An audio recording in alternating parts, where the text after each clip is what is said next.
Okay, so Shabbat Shalom to everybody. Spunem Shabbat Shalom tuturor. Tonight I wanted to speak about this word covenant. Aș vrea să vorbesc în această seară despre acest cuvânt legământ. Because if we don't understand the word covenant, Dacă nu înțelegi cuvântul legământ, especially in a biblical perspective of în mod covenant, special din perspectivă biblică, then it's really easy to misunderstand what God is saying atunci e foarte ușor să ratezi ceea ce Dumnezeu vrea să spună. when he says he's covenanted to Israel. Când El a stabilit legămintele sale cu poporul Israel. So what is a covenant? Ce este un legământ? The Bible is filled with covenantal language. Biblia este plină de limbaj care are de-a face cu legământul. It's language that describes God, E un limbaj care îl descrie pe Domnul. who he is and who Cine his este relationship El is și with. cu cine vrea El să stabilească relație. From what I understand, the word covenant around the world, Din ceea ce înțeleg eu, cuvântul legământ în lumea noastră, especially in our modern world, în special în lumea modernă în care noi trăim, has really lost its meaning. cuvântul legământ și-a pierdut semnificația. When a man and a woman get married, Când un bărbat și o femeie se căsătoresc, they're making a covenant with each other. ei fac un legământ unul cu celălalt. And then they have children together. Au copii împreună And then sometimes relationships go bad. și apoi relațiile se strică uneori And they decide to get a divorce. și decid să divorțeze. What does this show the child? Ce arată lucrul acesta copiilor? Mom and dad made a covenant with each other. Tata și mama au făcut un legământ unul cu celălalt And they decided to step away from this covenant. și apoi s-au dat la o parte de la acest legământ. This teaches a generation that covenants are easily broken. În generația noastră lucrurile acestea se petrec și generația crește cu ideea că e foarte ușor să desfaci un legământ. If it's not convenient for me, then I can walk away at any moment. Dacă nu-mi convine acest legământ, pot să renunț la el. In the ancient world, the only way to walk away from a covenant În lumea veche, lumea antică, singura modalitate prin care plecai, ieșai dintr-un legământ, is death. era moartea. So in English we say, till death do us part. Și în engleză există această expresie, până când moartea ne va despărți. That's what a covenant really is. Ăsta e de fapt legământul. So another word that you could use instead of covenant Un alt cuvânt pe care putem să-l folosim în loc de legământ is a treaty or an agreement. este un tratat sau o convenție. A treaty or agreement made between two nations, Un tratat se poate stabili între două națiuni. like we see throughout European history. Vedem lucrul acesta în istoria Europei. In the past, these treaties or agreements În trecut, aceste tratate erau convenții had to follow a certain order. și trebuiau să urmeze o anumită ordine. In a covenant that I want to discuss, Despre legământul despre care eu vreau să vorbesc, specifically in the book of Deuteronomy, în special în cartea Deuteronom, there are 5 aspects to this covenant. sunt 5 aspecte ale acestui legământ. And this is the covenant that God makes with Abraham. Și acesta este legământul pe care Dumnezeu însuși îl face cu Abraham. Although in Deuteronomy it expounds on it. Cartea Deuteronom merge mai în profunzime. So the word in Hebrew for covenant Cuvântul în ebraică pentru legământ is brit. este brit. Brit. Brit. One thing I'd like to point out about covenant making, Un lucru pe care vreau să-l accentuez în ceea ce înseamnă legământul, especially in the ancient world, în special în lumea antică, it involved food and drink. legământul presupunea mâncare și băutură. Two nations will get together and put a covenant together, Două națiuni conveneau ca să stabilească un legământ and you finalize it with a big party. și se finaliza cu o mare petrecere. In Exodus chapter 24, În Exod when 24, God makes the covenant with Moses, când Dumnezeu face un legământ cu Moise, and the children of Israel. și cu copiii lui Israel. In verse 11 it says they ate and drank. În versetul 8 spune că ei au mâncat și au băut. And this is actually a very important part of Jewish culture today. Și acest aspect este foarte important și prezent în cultura iudaică în vremea noastră. And we can see this coming forth throughout the Bible. Și vedem lucrul acesta petrecându-se deseori în Scriptură. The wedding at Cana. Nunta din Cana. Modern day circumcision always will have wine involved. În vremea noastră, tăierea împrejura copilului presupune și o masă, o petrecere. And like we'll show tonight, the celebration of Shabbat. Și o să avem mai târziu celebrarea Șabatului. And when there was a temple, there was a wine offering brought. Și când exista templul, exista și o jertfă de vin adusă. Another biblical example would be in the book of Genesis, chapter 14. Un alt exemplu este din Geneza 14, When Melchizedek meets Abraham, când Melchisedec îl întâlnește pe Avram. he brings him bread and wine. Și vedem acolo prezența vinului și a pâinii. If we understood what was happening here, Dacă am înțelege ce s-a petrecut aici, is Melchizedek is making a covenant with Abraham. Melchisedec face un legământ cu Avram. He doesn't have to say, I'm making a covenant with you, El nu trebuie să zică fac un legământ cu tine. because he's walking through the motions. El He's walking through the steps of making a covenant. El face pașii care sunt specifici unui legământ. So if you understand how a covenant was made, Dacă înțelegi cum era făcut un legământ, you would clearly see this. vei vedea lucrul acesta clar. Another part of the criteria that you need to meet to make a covenant Un alt criteriu care are de a face cu legământul, is there has to be a sign trebuie să fie un semn or a symbol. sau un simbol. This shows the agreement between the two parties. Asta arată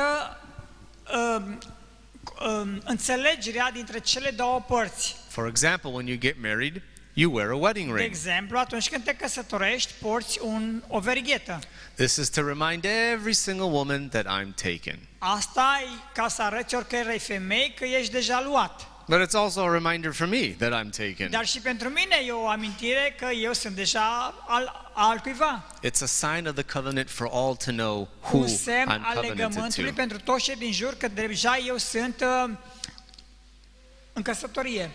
So when we look at the story of Israel and God, Atunci când privim la istoria dintre Israel și Dumnezeu, in the book of Exodus, în cartea Exod, chapter 31, verse 13, în 31 cu 13, we see it says, do you want to open it and read it? Or you can translate whatever.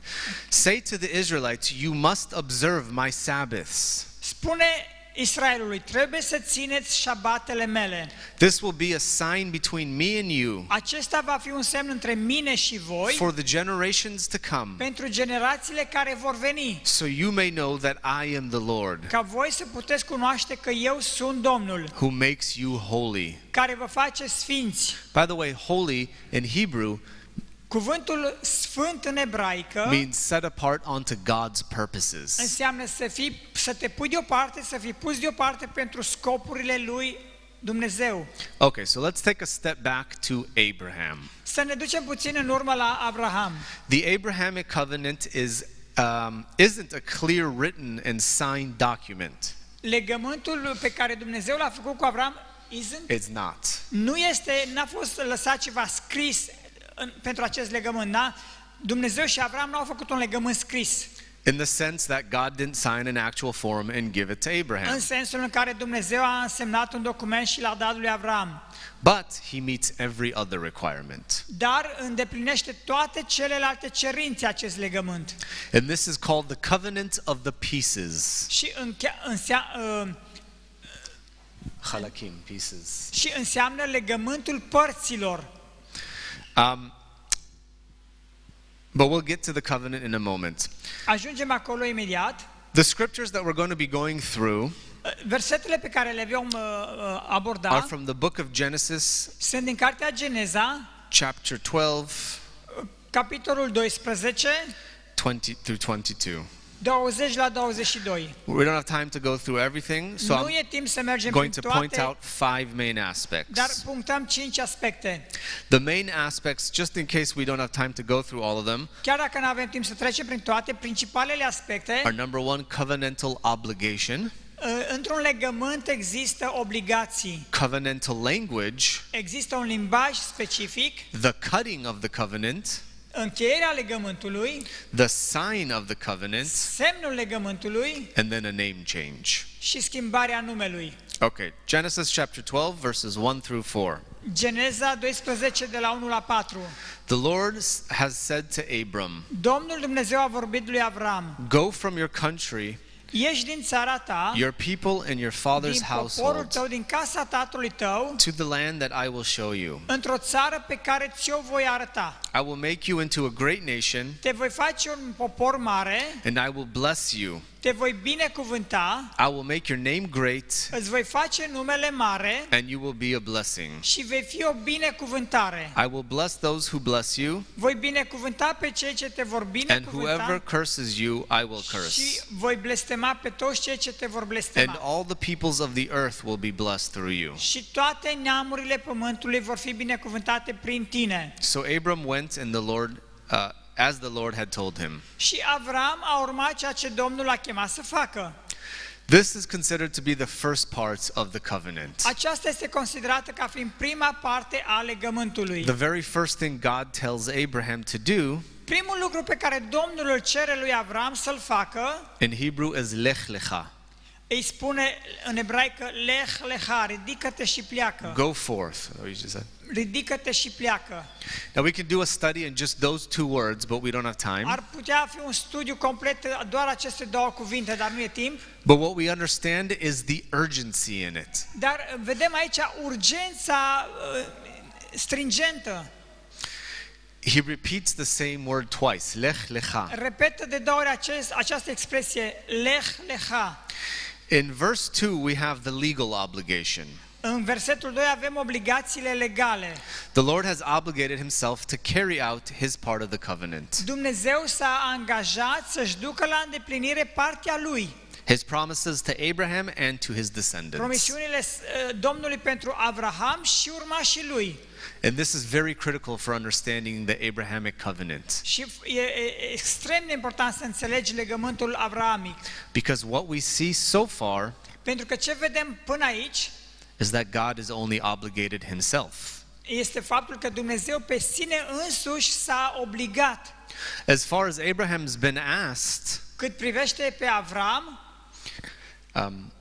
all he has to do is go forth. Avram n-are decât să se ridice și să plece. It's a gesture of faith E un gest al credinței. when he hears and obeys God. Când el ascultă și îl urmează pe Domnul. So verse 2 and 3 represent Versetul 2 și 3 reprezintă God's obligations. obligațiile Domnului. And verse 1 represents Abraham's covenantal obligation. Versetul 1 reprezintă obligațiile legământului avrahamic. We see in verse 4 Abraham carries out his part of the obligation. Mergând mai departe, în versetul 4 vedem că Abraham își duce la îndeplinire partea lui. And that's the beginning of the covenant. Și acesta este începutul legământului. Okay, so it would have been this way for any type of ancient treaty. It would have been. Era același lucru pentru orice fel de legăminte care se făceau în lumea antică, al vremii aceleia. Somebody has to take the first step with the covenant. Cineva trebuie să facă primul pas în acest legământ. So for example, one generation of servants De exemplu, o generație de slujitori will inherit these covenant promises. moștenea aceste legăminte care erau făcute. Here we have Isaac and his family Iată că l-avem pe Isaac și familia lui, are inheriting the promises from a previous generation. care moștenesc ceea ce înaintașii au făcut. And we see in Genesis chapter 12 verse 6, Și vedem în Geneza 12 cu 6, which says, and the Canaanites were strong in the land. când spune că în țară cananiții erau puternici. Canaanites represents many different peoples. I won't bore you with all the names. Cananiții reprezintă diferite tipuri de oameni și nu intru în detalii, But it says they're strong in the land. dar se spune că erau puternici în țară. Well, what does this mean for the Canaanites? Ce înseamnă lucrul acesta pentru cananiți? God doesn't make a covenant with these 7 nations sitting inside the land of Dumnezeu Canaan. însuși nu face un legământ cu cele 7 națiuni care erau în Canaan, Even though they're in the land that God promised Abraham, chiar dacă aceste națiuni erau în ținutul pe care Domnul îl promite lui Abraham. God has to fulfill his word.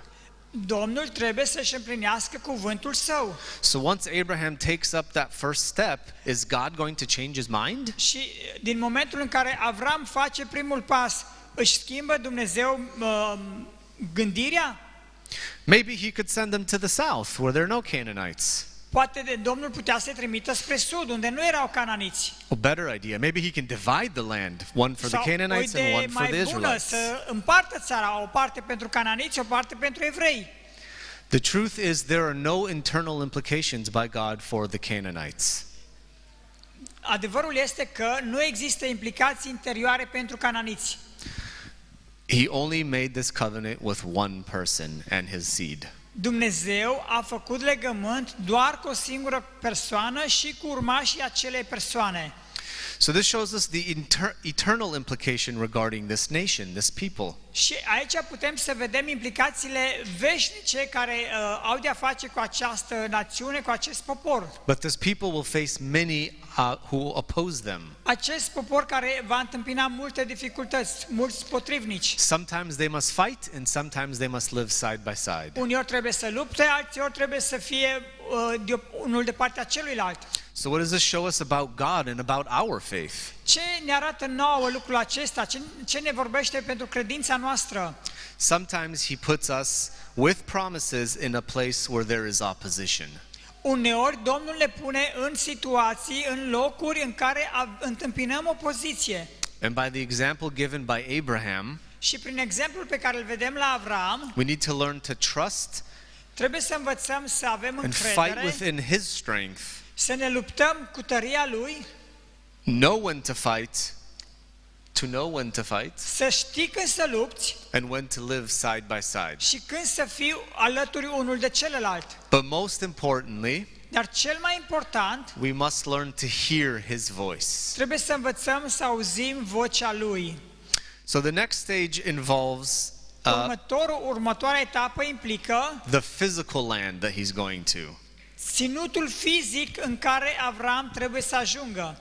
Genesis chapter 13 verses 14 through 18 Geneza 13 de la 14 la 18 says, "The Lord said to Abraham, Domnul i-a vorbit lui Avram after Lot had separated from him, după ce Lot s-a despărțit de el, lift up your eyes and look ridică-ți from this ochii place și privește din locul acesta, where you are, din locul în care ești. northward and southward, Privește la nord, la sud, eastward and la westward. est și la vest. For all the land which you see, Pentru că tot ținutul pe care I îl will give vezi, it to you ți-l voi da and to your ție descendants forever. și seminței tale pentru totdeauna. I will make your descendants as the dust of the earth, Voi face pe urmașii tăi să fie ca pulberea pământului, so that if anyone can number the dust of the earth, astfel încât dacă cineva poate să numere pulberea pământului, then your descendants can also be numbered. atunci și numărul urmașilor tăi va putea fi numărat. Arise and walk about the land Ridică-te și cutreieră țara through its length and breadth, în lungime și în lățime, for I will give it to you. căci ți-o voi da. Then Abraham moved his tent and came Avram și-a ridicat cortul and dwelt by the oaks of Mamre, și s-a așezat lângă stejarii lui la Mamre, which are in Hebron, and there he built an altar to the Lord. care sunt la Hebron, și spune cuvântul că acolo Avram a ridicat un altar. Now I'm sure everyone's read this verse before, Sunt sigur că toți ați citit aceste versete înainte, but have you read it in Hebrew? dar le-ați citit în ebraică? That's not what it says in Hebrew. În ebraică nu spune așa. So I want to break this down from the Hebrew Aș vrea să aduc ceea ce spune în ebraică, so you can see what we've lost in ca să translation. putem vedea puțin ce s-a pierdut prin traducere. Okay, so verse 14 Versetul 14 God says to Abraham, from where you are. Domnul îi spune lui Avram, acolo unde ești. Where is that? Physically speaking? Unde era Spiritually aceasta? speaking? Vorbea din punct de vedere fizic, spiritual? He's standing in a place between Bethel and Ai. Avram este într-un loc dintre Betel și Ai. Somewhere on a ridge overlooking the Jordan Valley. Undeva de unde putea să vadă Valea Iordanului. From there you can see the entire Jordan plain. De acolo se putea vedea toată Valea Iordanului. But you can't see what he's about to say. Dar nu poți vedea ceea ce urmează să spună. So let's look at the language used here because Să privim puțin la limbajul folosit. it's very beautiful but also very descriptive. E frumos, dar și foarte exemplificativ. He says, "Look, lift your eyes and look Ridică-ți ochii și privește from the place where you are." din locul în care ești.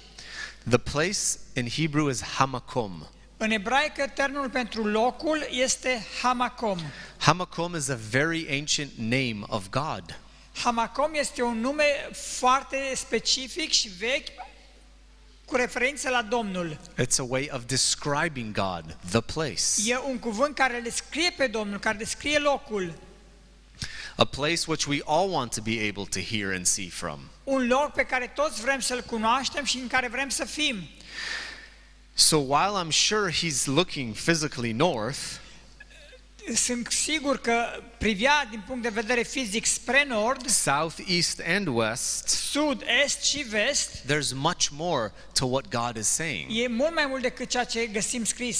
God is saying, look to me Domnul spune, privește la mine, through my perspective. privește prin perspectiva mea. We can see from the language Din limbajul that acesta all these directions have their own meaning putem vedea că toate aceste direcții au propria lor semnificație and will give new life to this to this verse. și vor da o nouă lumină acestui verset. So I want to do a direct translation now. Și fac o traducere directă din original. The word for north is tzafon. Cuvântul pentru nord este tzafon, Yes, it means north, da, înseamnă nord, but it also means hidden. dar înseamnă și ascuns. South, the word that used is negba. Cuvântul pentru sud este nekba, It comes from the word negev, vine în termenul Negev, which is the name of a desert in the southern part of Israel. ceea ce este partea de sud a Israelului, But it's a special word that's used here dar aici e un cuvânt special care se folosește to say a dry place filled with potential. se referă la acest loc care este uscat, dar plin de potențial. I called it a desert a second ago. That's a mistake. Am făcut o greșeală mai devreme când am spus că e deșert, dar e o greșeală. It's actually considered a wilderness. E considerat un pustiu. The difference is a wilderness has potential for growth but lacks water. Cuvântul pustiu înseamnă că e ceva unde există potențial, dar lipsește apa. Today, the Negev has some of the best produce in the land of Israel. În prezent, în vremea noastră, ținutul Negev se cultivă cele mai bune produse din Israel. Once Israel invented drip irrigation, we brought the desert alive. Când Israelul a inventat irigarea prin picurare, s-a transformat totul. That's the potential that this verse holds. Acela este potențialul pe care versetul îl menționează. Life can come from a wilderness.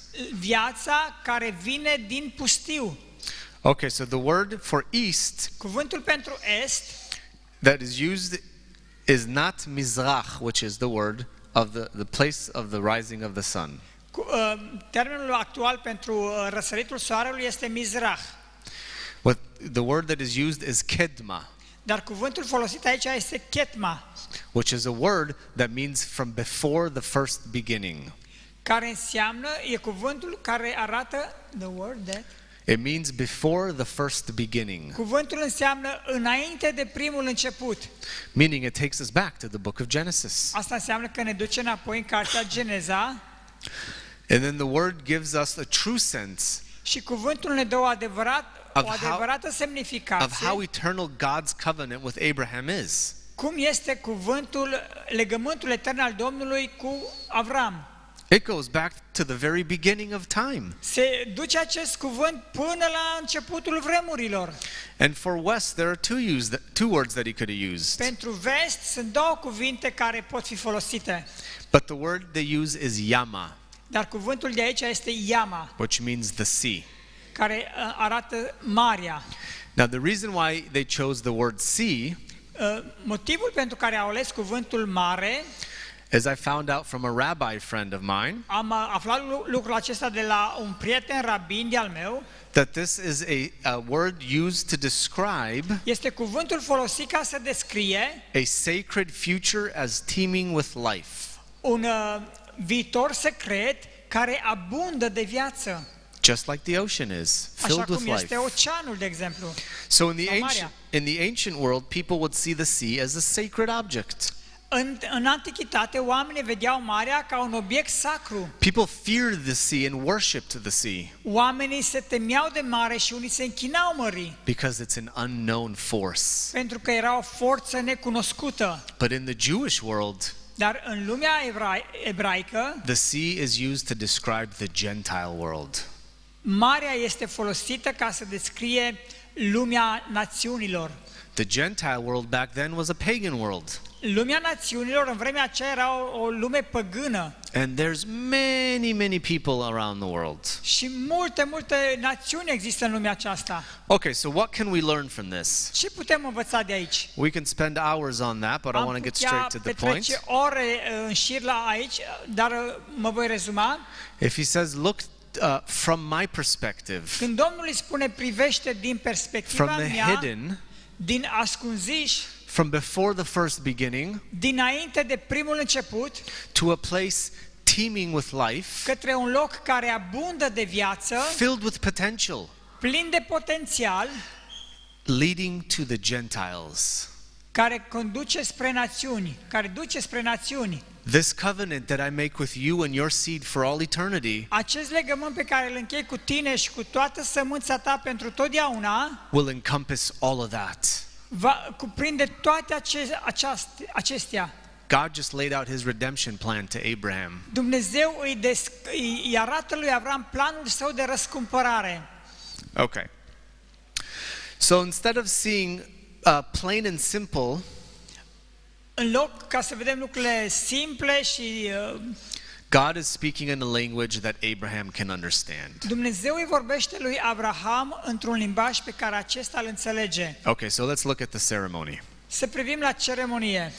This is an act of what's called cutting the covenant. Este un act care înseamnă încheierea legământului. To make a covenant in the ancient world, something has to be cut.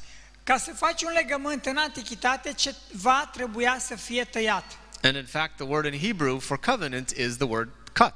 Și de fapt în ebraică cuvântul pentru legământ este a tăia.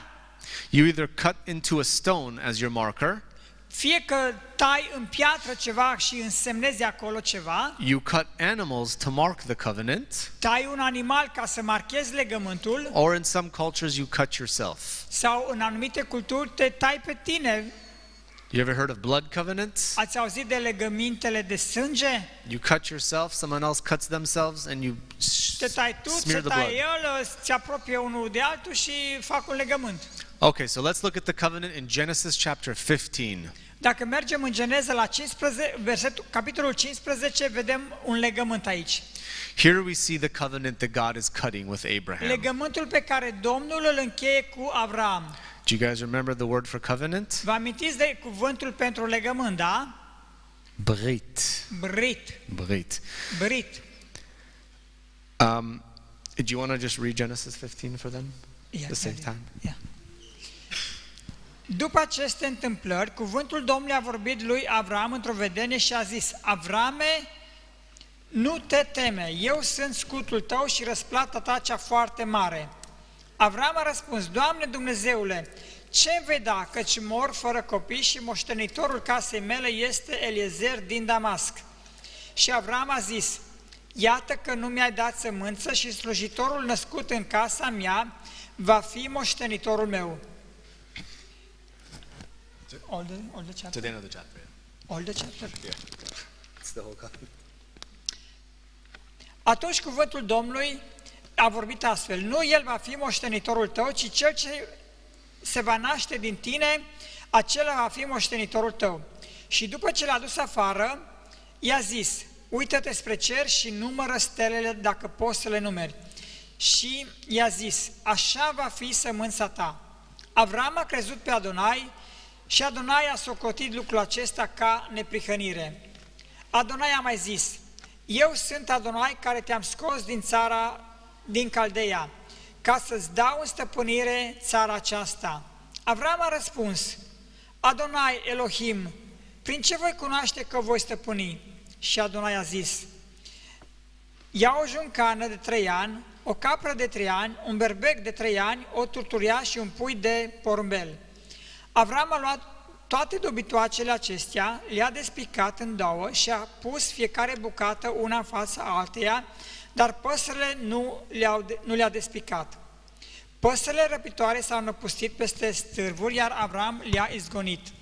La apusul soarelui un somn adânc a căzut peste Avram și iată că l-a apucat o groază și un mare întuneric. Și Adonai a zis lui Avram: să știi hotărât că sămânța ta va fi străină într-o țară care nu va fi a ei. Acolo va fi robită și o vor apăsa greu timp de 400 de ani. Dar pe neamul căruia îi va fi roabă, îl voi judeca eu și pe urmă va ieși de acolo cu mari bogății. Tu vei merge în pace la părinții tăi, vei fi îngropat după o bătrânețe fericită, în al 4-lea neam ea se va întoarce aici, căci nelegiuirea amoriților nu și-a atins încă vârful. După ce a sfințit soarele, s-a făcut un întuneric adânc și iată că a ieșit un fum ca dintr-un cuptor și niște flăcări au trecut printre dobitoacele despicate. În ziua aceea Adonai a făcut un legământ cu Avram și i-a zis: seminței tale dau țara aceasta, de la râul Egiptului până la râul cel mare, râul Eufrat, și anume țara Cheniților, a Cheniziților, a Cadmoniților, a Hitiților, a Fereziților, a Refaimiților, a Amoriților și a Cananiților, a Girgasiților și a Iebusiților. Thank you. Okay, so some of the things I want to point out quickly. Câteva lucruri pe care vreau să le punctez pe scurt. The Lord promises to give Abraham an heir. Dumnezeu promite că îi dă lui Avram un moștenitor. That his descendants will be great in number. Faptul că sămânța lui va fi mare la număr, even greater than the stars. mai mare chiar decât stelele cerului. Remember, a man at his age, this must have been very hard to believe. Pentru un om la vârsta lui era foarte greu de crezut așa ceva. But the Lord counts it as righteousness to Dar Domnul Abraham. socotește lucrul acesta, credința lui Avram, ca neprihănire. We already talked about the act of faith. Pentru că el a acționat prin credință. So verse 11 is very important for us. Versetul 11 este foarte important pentru noi.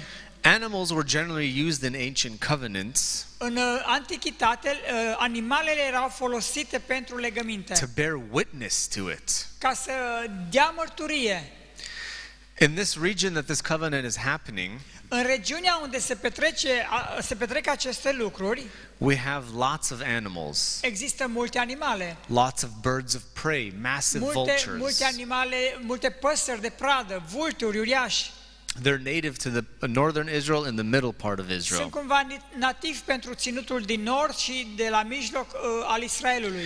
And normally the parties would gather specific animals, Și în mod normal cele două părți alegeau animale specifice. slaughter them and range them in a specific order. Le jungheau și le aranjau într-o anumită ordine. And they would leave a path in the middle. Și lăsau o cale în mijloc.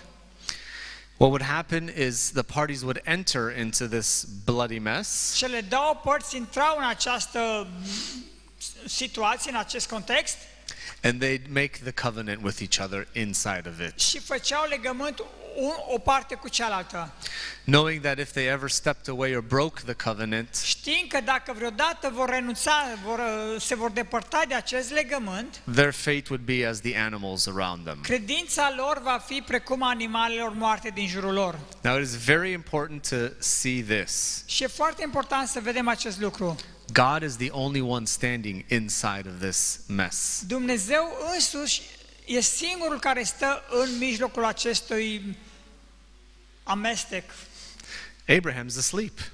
Avram doarme, He's in the corner somewhere. el e undeva în colț.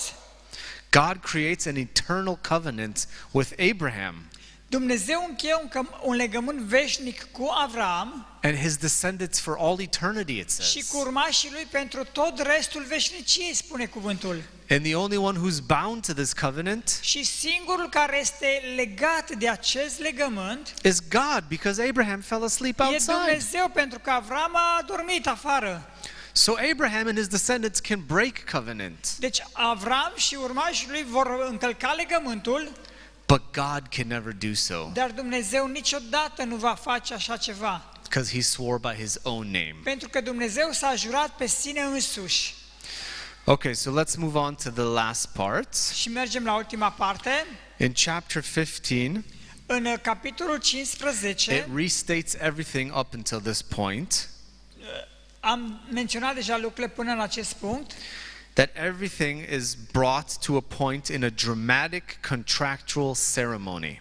totul este adus, totul este purtat spre un anumit punct într-o convenție contractuală. It begins with Abraham's lech lecha, going, A început cu Avram, căruia îi se spune scoală-te și pleacă, and ends with an ancient covenant. și se încheie cu un legământ al vremii respective. But remember, I said there has to be a seal of the covenant, Amintiți-vă că am spus că trebuie să existe și un sigiliu al legămintelor, the sign of the covenant. un semn al legământului. In Genesis chapter 17, we have the answer. Și în Geneza 17 avem răspunsul. The Hebrew of Genesis 17 is very rare. Limba ebraică a capitolului 17 este foarte rară. Which is why the rabbis probably divided it the way it is. De aceea rabinii probabil au despărțit acest capitol în modul în care este în prezent. It's unnaturally poetic for the book of Genesis. Este nenatural să fie atât de poetic pentru cartea Geneza, And this word that I mentioned, brit, și acest covenant, cuvânt pe care l-am menționat, brit, is legământ, mentioned 13 times. este menționat de 13 ori. The first time this word was used with Abraham was in chapter 15. Prima dată când s-a menționat acest cuvânt era în capitolul 15 And it was only used once. și a fost folosit o singură dată. This chapter has it 13 Aici îl times. găsim de 13 ori.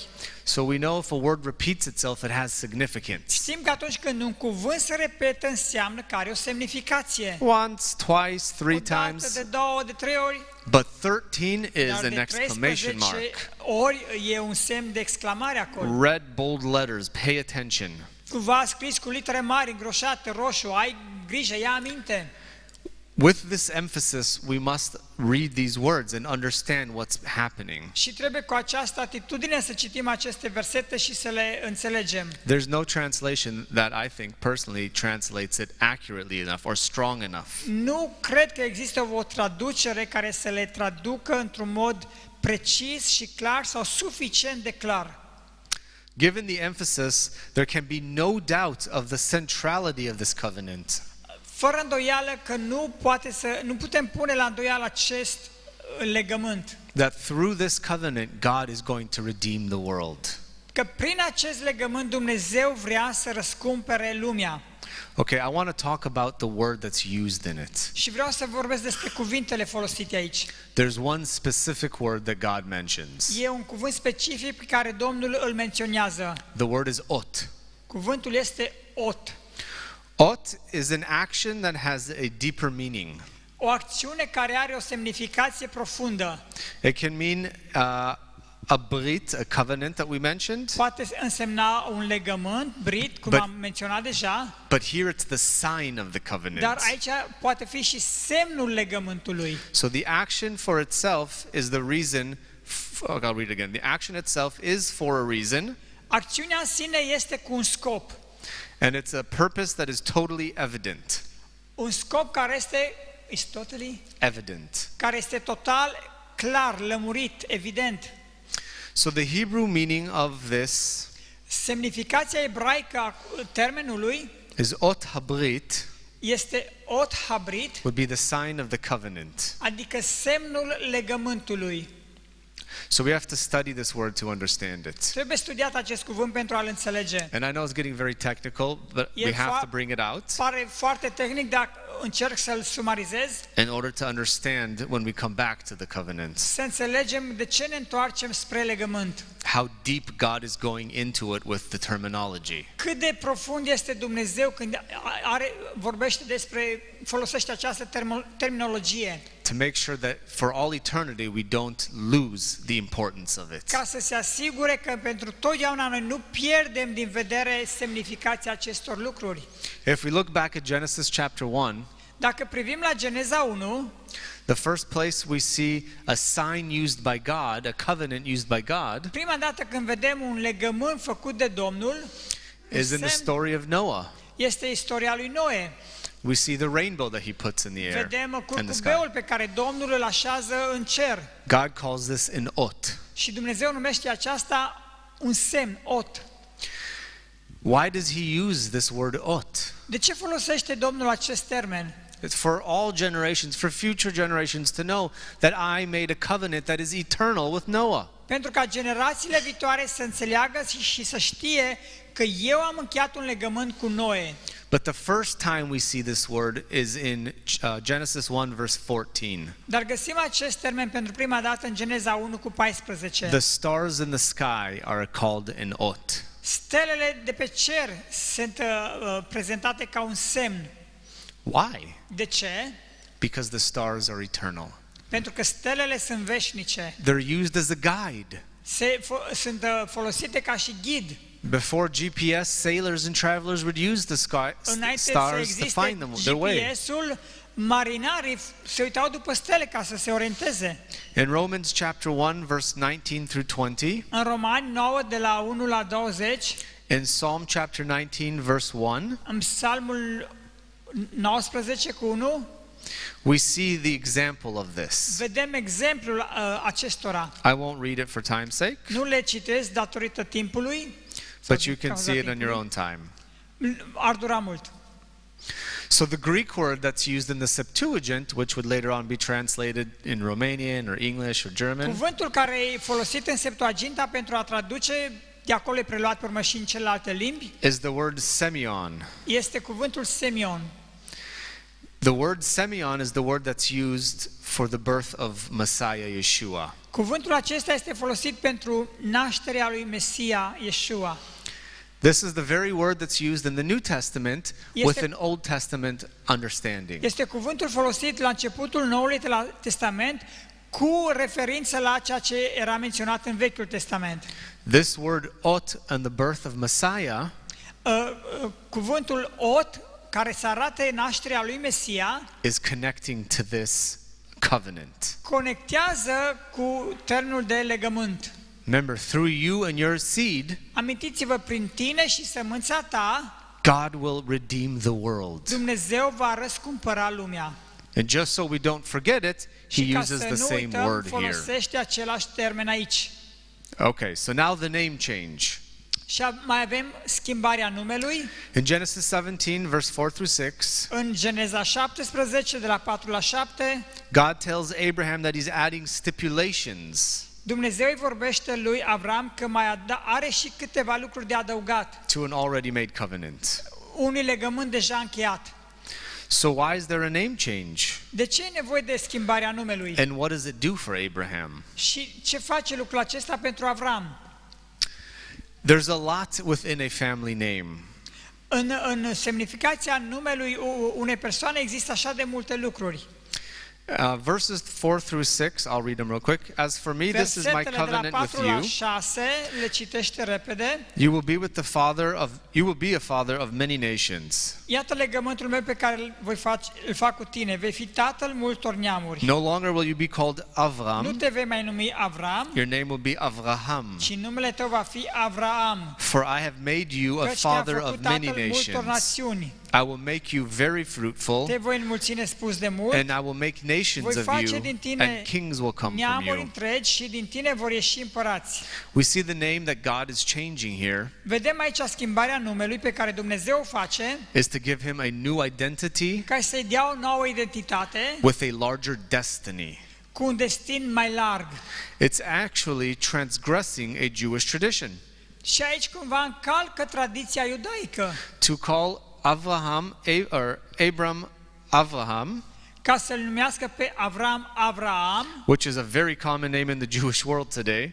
Avram e un nume foarte obișnuit în lumea iudaică în prezent. You're not supposed to name someone after him. Cumva nu e de așteptat ca să-ți numești pe cineva după părintele Avram, By following the old name, Avram, folosind numele vechi Avram. which is breaking Jewish tradition because we always want to honor the ancient people. Asta cumva încalcă legea iudaică pentru că întotdeauna se dorește să-i onorezi pe cei care au fost înaintea ta și poartă acest nume. But it's because what the new name does. Dar iată ce face noul nume. It shows us that once someone moves into their sacred destiny, Ne arată că atunci când cineva intră în destinul său sfânt, there's no looking back at the past. nu mai trebuie să privească în urmă. It's as if Avram never existed. E ca și cum termenul Avram nici n-a existat. Okay, so it says that his name will be Avram because God will make him a father of many. Se spune că vei fi Avram, întrucât vei fi tatăl multor națiuni. And we can see that's true. The three major religions of the world all venerate Avraham. Și vedem toate cele trei mari religii ale lumii onorându-l pe Avram. But the same goes for his wife. Dar la fel e și cu soția lui. Sarai has a name change to Sarah. Sarai îi se schimbă numele în Sara. We can see a link between the two names. Și putem vedea o conexie între cele două nume. The letter that's added to both of them is the same letter. Este aceeași literă adăugată ambelor nume. It's the letter Hey in Este Hebrew. litera Hei. It's the fifth letter of the A alphabet. cincea literă a alfabetului ebraic. And Hebrew letters have a Și numerical literele equivalent.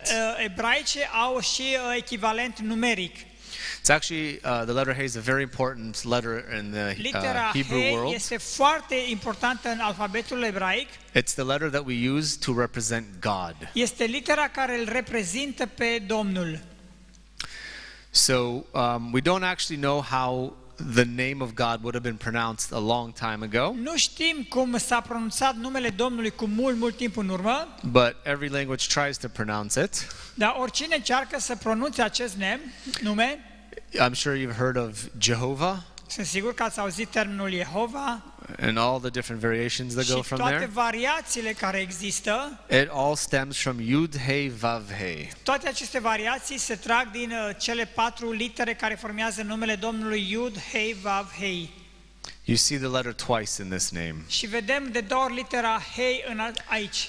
These letters are sacred letters in the Jewish world. Aceste litere sunt litere sacre în lumea iudaică And when we see God's name, we don't say it. și când apare numele Domnului nu îl rostim, We just put this one letter instead of it. se pune această literă în locul numelui Domnului. So it's a letter that denotes God himself. E o literă care îl denotă pe Dumnezeu însuși. So I think this shows us that when he changes Abraham and Sarah's name, Asta ne arată că atunci când Domnul schimbă numele lui Avram și al Sarei, he's putting a part of himself in them and their El destinies. se pune pe sine însuși în viața lor și în destinul lor. Okay, so we've talked about Ot and the Abrahamic Covenant, Am vorbit despre semn, despre legământul avramic and now we need the symbol. și acum simbolul. Circumcision is that sign. Circumcizia este acest semn. We're just quickly going to talk about this because it's an Foarte pe awkward scurt îl menționez. conversation. This is the symbol for the Abrahamic Covenant, Aici avem simbolul legământului avrahamic and we see it comes up in the book of Acts and Galatians later on as well. și apare în Cartea Faptele Apostolilor în Galateni. As with the covenant of Avram, Legământul cu Avram it's not a one-time thing that is done nu once. e ceva ce a fost făcut o singură dată. Sorry, it is a one-time thing that's done, Scuze, e ceva ce se face o singură dată and then it's finished with. și apoi se termină And it acts as a constant sign until you die. E un semn constant, tăierea împrejur e un semn constant care rămâne până la moarte. It's a sign of the covenant of which it is attached to. Este un semn al legământului atașat celui care l-a făcut. And it shows how it moves from generation to generation without ever being lost. Și acest legământ se încheie din generație în generație fără să se piardă. This comes from Genesis chapter 17 verses 10 through 14. I won't read them. Avem descris aici în Geneza 17 acest legământ. And then we have in this sentence the word ot again, Și talking din nou about the avem sign. acest termen ot, semn, The ot here is an open door for identity, care este o ușă deschisă spre identitate, to the covenant and to the către legăminte representation și către reprezentare.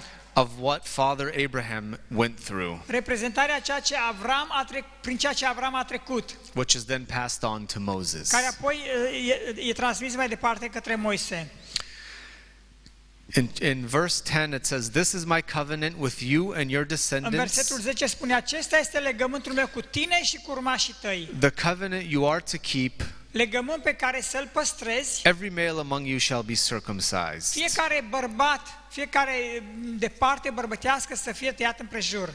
So this will be the ot of my covenant between you Și and I acesta este semnul legământului dintre mine și tine. when your uncircumcised body is circumcised. Atunci când trupul tău When your uncircumcised body is circumcised. trupul tău necircumcis să fie circumcis. So that's the sign. Acesta este semnul. It fits the profile that we mentioned. There is a physical cutting, Și se potrivește profilului pe care l-am menționat mai devreme, că e nevoie de o tăiere fizică and it shows who you're covenanted to. și arată cu cine intri în legământ. We'll skip that. Now I want to talk about a word that's used in the covenant, and we'll finish with this. Încheiem cu acest gând. At Mount Sinai, La muntele Sinai, there's a command that God gives the children of Israel. Domnul dă poporului Israel un mandat. It's a literal translation from the Hebrew shows us some really beautiful language. O traducere literară a termenilor, expresiilor din ebraică ne arată o foarte frumoasă reprezentare aici. It's the book of Exodus chapter 19 verse 5. Exod 19 cu 5. Being in a covenantal relationship. Oh, sorry. You want to read that for them? No. Exodus 19:5. Exod 19 cu 5 spune așa. Sorry. Okay.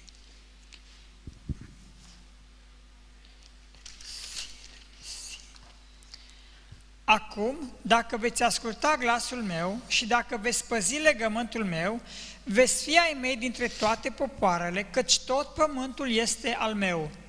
So being in a covenantal relationship with God is not just about listening. A fi într-o relație de legământ cu Domnul nu înseamnă doar să asculți, It's about hearing and obeying. înseamnă să asculți și să împlinești, nu doar să auzi, să împlinești ceea ce auzi. We see in the book of James chapter 1 verse 25 În cartea Iacov 1 cu 25, says, "But if a person looks closely dacă un om privește îndeaproape into the perfect Torah, în Tora desăvârșită, which brings freedom and continues, care aduce libertate becoming not a forgetful hearer, but a doer și nu doar că privește, ci devine și împlinitor al cuvântului, of the work it requires, a ceea ce cere Tora să faci, then he will be blessed in what he does." atunci acel om este binecuvântat în ceea ce face. Our identity lies in what we do. Identitatea noastră If we only listen, se fundamentează pe ceea ce facem. if we only listen and do not make an effort to actively practice, Dacă doar auzim și nu facem ceva practic să împlinim ce am auzit, what we learn in our faith, ceea ce învățăm în credința noastră, then we're like one who walks away from a mirror and forgets his own reflection. suntem ca aceia care se uită în oglindă, se văd că sunt murdari și pleacă și nu fac nimic. The Hebrew word to hear is shema. Cuvântul ebraic pentru a auzi este Shema. If you've ever heard the sentence Shema Israel, Ați auzit expresia Shema Israel? hear, O Israel. Ascultă, Israele. Shema is not a passive listening. Shema înseamnă să asculți, dar nu în mod pasiv. It's a commanding word. E o poruncă, e imperativ. Shema Israel Ascultă, Israel. means listen and obey to what you hear. Ascultă și împlinește ceea ce asculți. And more importantly, do what you Și hear. cel mai important este să faci ceea ce auzi. It's a word that describes taking action, being E un of cuvânt what's being care heard. presupune să iei, să faci acțiune, să acționezi. Shema is also a covenantal word. Cuvântul Shema este de asemenea un cuvânt de legământ. And it's an important part of understanding what this covenant is. Și o parte importantă a ceea ce înseamnă să fii în legământ. Shema is active in the case of Shema in Deuteronomy chapter 6. Găsim That's what we just read. această expresie în Deuteronom capitolul 6. It is a wake-up call to the children of Israel O chemare la trezire pentru poporul Israel. to actively listen and respond with action. Să asculte în mod activ și să răspundă prin acțiune. But the important part is to respond Partea importantă este să răspundă and followed by an obeying action. și să urmeze prin ascultare. And you shall love the Lord your God with all your heart and with all your being, Să-L iubești pe Domnul Dumnezeu tău cu toată inima ta și cu toată ființa ta and with all that you have. și cu tot ceea ce tu ai. Something similar can be said for Exodus chapter 19 verse 5. Ceva asemănător poate fi spus și despre Exod 19 cu 5. A literal translation from the Hebrew would read like this: O traducere mai corectă din ebraic ar fi: And now, if in hearing you will hear, și acum, dacă auzind vei asculta within my voice, vocii mele and guard my covenant, și vei păzi legămintele mele, then you will be unto me a treasure atunci vei fi pentru mine o comoară amongst the people, for the whole earth is mine. între toate națiunile, pentru că tot pământul este al meu. That's a beautiful way to translate that. Este un mod minunat de a traduce aceste cuvinte. Hearing from a place that's within God himself. Să auzi dintr-un loc în care Dumnezeu însuși e prezent. It's then followed by a doing action of guarding the covenant. Și apoi să urmezi, să acționezi ca să păstrezi acest legământ. This covenant is the covenant that was given to Abraham, Acesta este legământul pe care Domnul l-a dat lui Avram. passed down to his children, Transmis mai departe copiilor lui and then on to Moses. și apoi lui Moise. In the Exodus, the people of Israel become a nation. În Exod, poporul Israel devine o națiune. In Exodus 19, at the mountain of the Lord, În Exod 19, la muntele Domnului, God reinstates this covenant with new Dumnezeu stipulations to the people. reamintește, reactualizează acest legământ And to all of them he says it is an eternal covenant. și peste tot spune că este un legământ veșnic. Remember, Israel will walk away many times throughout history. Amintiți-vă că de multe ori în istorie poporul evreu s-a depărtat, But God has to be faithful dar to his Dumnezeu a parts, trebuit să rămână credincios la ceea ce El a încheiat. which is why this year we celebrate 75 years to the Și de newly aceea established reușim noi states, anul acesta să celebrăm 75 de ani de existență a statului. because he's honored the promise that he made to Pentru că Abraham, Dumnezeu își onorează promisiunile pe care le-a and he făcut. will continue to honor this, Și El va continua să le onoreze for he swore on his own name's sake. de dragul numelui Său. Thank you. Haleluia! Mulțumim mult! So that's an ancient covenant. Deci, pe scurt, acesta este un legământ din vechime, din antichitate.